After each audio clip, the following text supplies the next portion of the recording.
حضرت یوسف علیہ السلام کی کہانی ہے۔ یہ حضرت یوسف علیہ السلام کی خوبصورت اور ایمان افروز کہانی۔ یوسف اپنے والد حضرت یعقوب علیہ السلام کے پاس آئے اور کہا، میں نے خواب میں 11 ستارے، سورج اور چاند کو دیکھا۔ میں نے دیکھا کہ وہ سب مجھے سجدہ کر رہے ہیں۔ یعقوب علیہ السلام نے فرمایا، اے میرے بیٹے، اپنا خواب اپنے بھائیوں سے بیان نہ کرنا، کہیں وہ تمہارے خلاف کوئی چال نہ چلیں۔ بے شک شیطان انسان کا کھلا دشمن ہے۔ یوسف کے بھائی ان سے حسد کرنے لگے کیونکہ ان کے والد انہیں زیادہ چاہتے تھے۔ انہوں نے کہا، ہمارا باپ صاف طور پر غلطی میں ہے، ہم طاقتور ہیں، پھر بھی وہ یوسف اور اس کے بھائی کو ہم پر ترجیح دیتا ہے۔ چلو یوسف کو قتل کر دو یا اسے کسی دور جگہ پھینک دو تاکہ باپ کا پیار صرف ہمارے لیے رہ جائے۔ ان میں سے ایک نے کہا، یوسف کو قتل نہ کرو، اگر کچھ کرنا ہی ہے تو اسے کنویں کے گہرے حصے میں ڈال دو، کوئی قافلہ آئے گا اور اسے لے جائے گا۔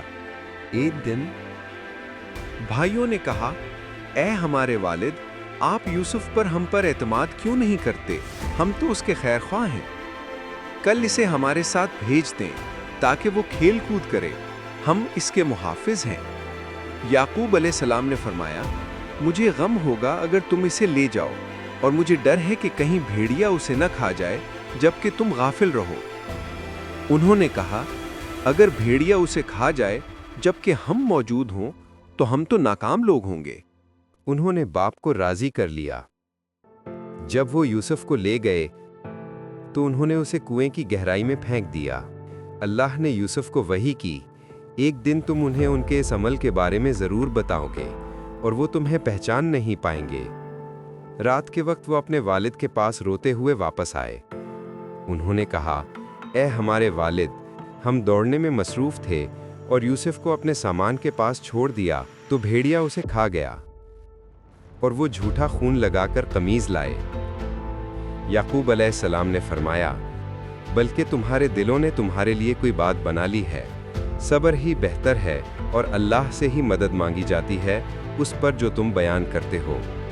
ایک قافلہ وہاں سے گزرا، ان کے پانی نکالنے والے نے اپنا ڈول ڈالا اور پکار اٹھا، خوشخبری، یہاں ایک لڑتا ہے۔ انہوں نے اسے سامان تجارت بنا لیا۔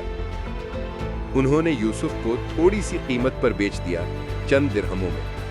مصر کا ایک شخص، عزیز مصر، جس نے اسے خریدا، اپنی بیوی سے کہنے لگا، اس کا اچھا خیال رکھو، شاید یہ ہمیں فائدہ دے یا ہم اسے بیٹا بنا لیں۔ یوں اللہ نے یوسف کو زمین میں مقام دیا۔ جب یوسف جوانی کو پہنچے، اللہ نے انہیں علم و حکمت عطا فرمائی۔ عزیز مصر کی بیوی نے انہیں بہکانے کی کوشش کی۔ اس نے دروازے بند کر دیے اور کہا، آؤ میرے پاس۔ یوسف نے کہا، میں اللہ کی پناہ لیتا ہوں۔ وہ دروازے کی طرف بھاگے تو عورت نے ان کی قمیض پیچھے سے پھاڑ دی۔ دروازے پر اس کا شوہر آ گیا۔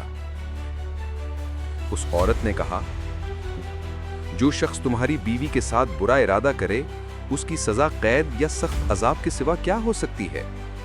یوسف نے کہا، یہی عورت مجھے بہکانے کی کوشش کر رہی تھی۔